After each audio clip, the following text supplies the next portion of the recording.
কার কথাতে হাদিকে হত্যা করা হয়েছিল ফয়সাল? ভারতের পশ্চিমবঙ্গে গ্রেফতার হওয়া ফয়সাল করিম ও আলমগীর হোসেনকে আবারও 14 দিনের জেল হেফাজতে পাঠিয়েছে আদালত। তারা দুজনই বাংলাদেশের ইনকিলাব মঞ্চের নেতা শরীফ ওসমান হাদিকে হত্যায় অভিযুক্ত। রোববার পশ্চিমবঙ্গের বিধাননগর আদালত এ নির্দেশ দেয়।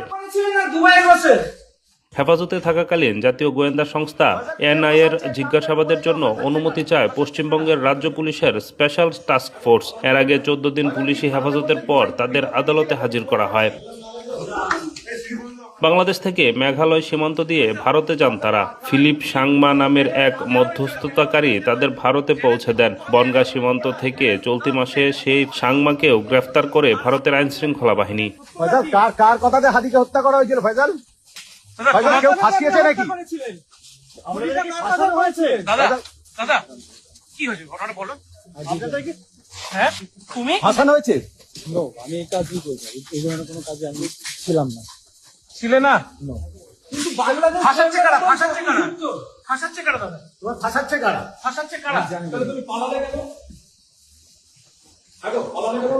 ফয়সাল কি ভারতে বসে দুবাই ভিডিও বানিয়েছিলে যে আমি দুবাইতে আছি?